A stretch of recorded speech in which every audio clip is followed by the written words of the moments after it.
Hi, Mom. Yeah, no, can you pick up Chris after school? Yeah, I'm at the doctor's. Mrs. Harris? Describe your symptoms. Hang on. Stress, headaches, nausea. Yeah, well, I work on Saturdays. And how long has this been?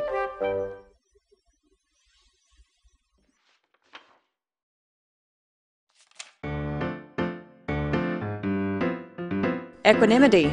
Balance your lifestyle.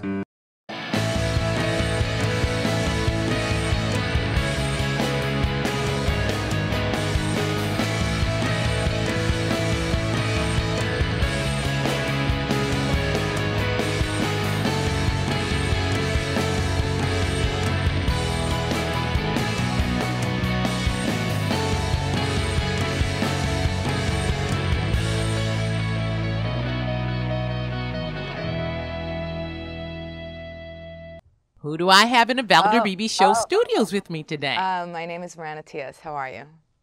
Moran, I thank you so very much. I'm not going to even attempt that last name, so I'll let you handle that part. But thank you for being my guest today. Thank you for having me. It's my joy and my pleasure. I love what I do because I get to talk to exciting people like you. Tell me what you know that I need to know.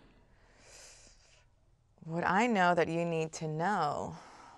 Yeah, that we can share with my audience. We'll keep it GP. Well, tonight we are airing with the second season of Tyrant, and I think you need to watch it because I have a feeling you're going to like it. It's taking us from season 1 into a very conflicted situation where two brothers are fighting for power, and women in between them. And this is set in the Middle East, in a fictional country called Abu Din. And it's definitely a very complex, human, epic family drama that I think will allow the viewers to understand the Middle East in a different way.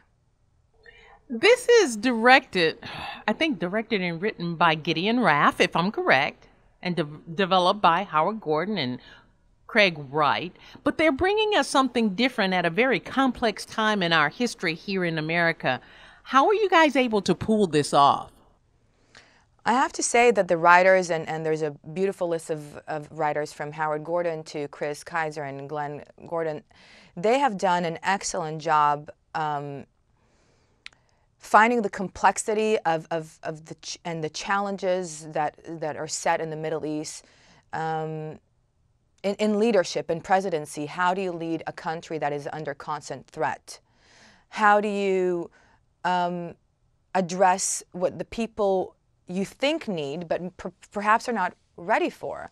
You know, people talk about democracy as an incredible value, and it is. But so many countries in the Middle East have not lived by democracy. I mean, Morocco and Saudi Arabia and Iran. And Egypt, and then Egypt has tried for a democracy, and bad things have happened. So there's an exploration of those concepts. There's an exploration of these two brothers trying to lead in different capacities, and also the way Layla sees leadership in that part of the world. And I can speak for my character, where I wanted to explore the idea of maybe there is a better chance to lead a country where one person is making those decisions, because that's what that culture is used to have. So whether it's right or wrong, it's up to every person to take on and decide. But I think every character brings a different opinion about that. And that's why this season has expanded to so many opinions and so many points of view that is really going to allow the audience to be entertained, but also reflect on what's right and what's wrong. I would like to let my audience know that your character is Leila Al-Fayed, I think that's how we say it, and Moran plays her. That is how you guys say it, but okay, how do you say it? Leila Al-Fayed. Lila, and I'm sure Lala Ali would be very remiss I didn't say it that way, because I think that's how she says her name also. You know how fun it is to be on this side of because when I came to the U.S. and I couldn't pronounce her names, I felt uncomfortable, obviously, and now I'm in the opposite position, so it feels good. No, that's a little evil part of my character that just came out. But anyway, it's funny.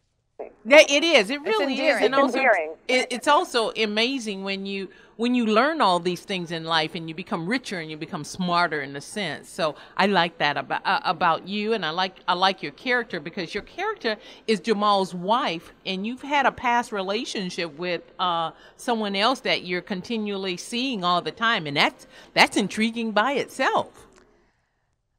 Yes, it is. I'm seeing that other person not because, well, unfortunately, we're not having an affair, but we're having affairs of the country to deal with.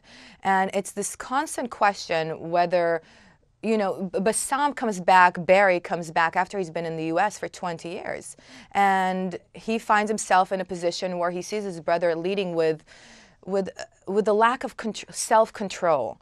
And he thinks he can bring his upbringing in the U.S. to the Middle East, and it doesn't really work. As much as his intentions are good, there's something to take in consideration, which is culture and tradition and familiarity of what people are used to and feeling comfortable with making. As much as, for example, I've read a number of books that really took a toll on me, that were telling the stories of women in that society, especially in Saudi Arabia, which the Sharia law is the dominating law, where a woman cannot drive her car. Well, she doesn't have a car. She doesn't have an ID. She cannot leave the country. She cannot sit in a public place without a male guardian.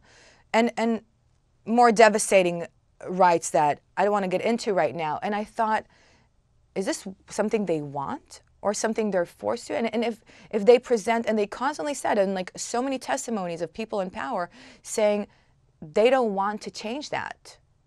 Now, I don't know if that's true, but it's a question I wanted to ask, and it's a question also season 1 is talking about, but season 2 is really opening it up in an epic way. And Layla, as you said, has to choose between country and love. Which is a hard And season 2, when are we premiering?